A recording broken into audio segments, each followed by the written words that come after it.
in Act 4, Scene 2, and this is Fife, so that's where Macduff lives. It's Macduff's castle, and unfortunately, we know what's going to happen.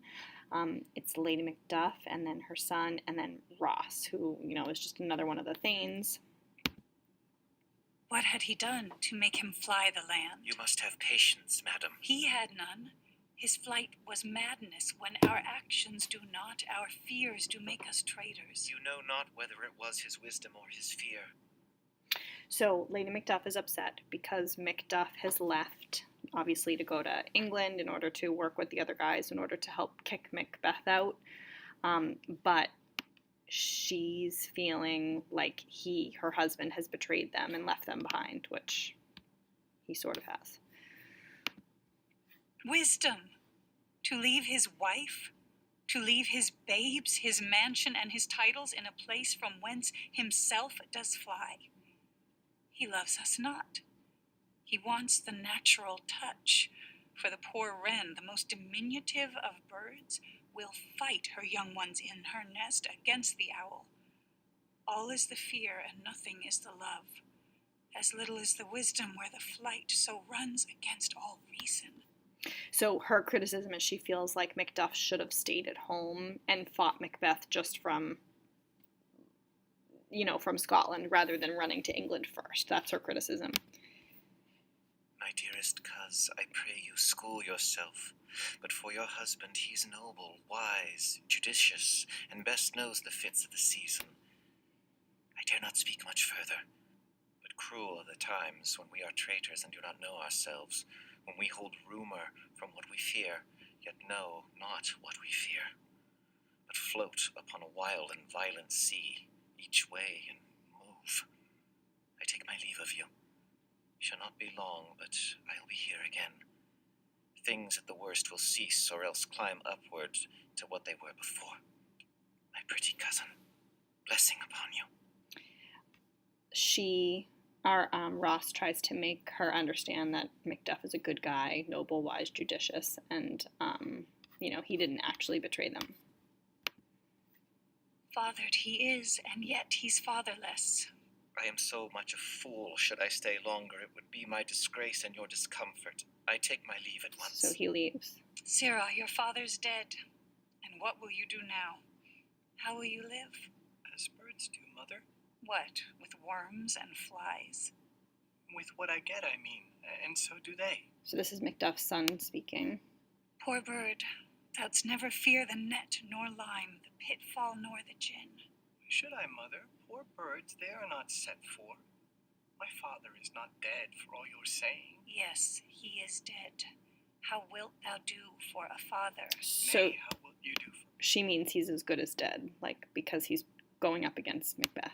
husband? Why, I can buy me 20 at any market. And you'll buy him to sell again. Thou speak'st with all thy wit, and yet, in faith, with wit enough for thee. Was my father a traitor, mother? Aye, that he was. What is a traitor? Why, one that swears and lies. And be all traitors that do so? Every one that does so is a traitor, and must be hanged. And must they all be hanged that swear and lie? Every one. Who must hang them? Why, the honest men. Okay, so this is a confusing conversation, but I think it gets cleared up in the next part here. Then the liars and swearers are fools. For there are liars and swearers enow to beat the honest men and hang up them. Now God help thee, poor monkey. But how wilt thou do for a father? If he were dead, you'd weep for him. If you would not, it were a good sign that I should quickly have a new father. Poor prattler, how thou talk'st.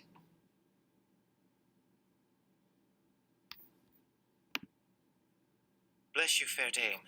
I am not to you known, though in your state of honour I am perfect. I doubt some danger does approach you nearly. If you will take a homely man's advice, be not found here, hence, with your little ones. To fright you thus, methinks I am too savage. To do worse to you were fell cruelty, which is too nigh your person. Heaven preserve you. I dare abide no longer. So the messenger comes in and says that they're not safe, and that they should leave. Whither should I fly? I have done no harm. But I remember now I am in this earthly world where to do harm is often laudable, to do good sometime accounted dangerous folly.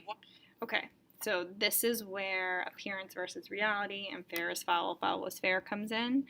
She says, like, so she doesn't want to leave the country or the house, and so she says, I'm in this world where to do harm is often praiseworthy or laudable, and to do good sometimes gets you killed, right? So, like, that's like her husband going to England.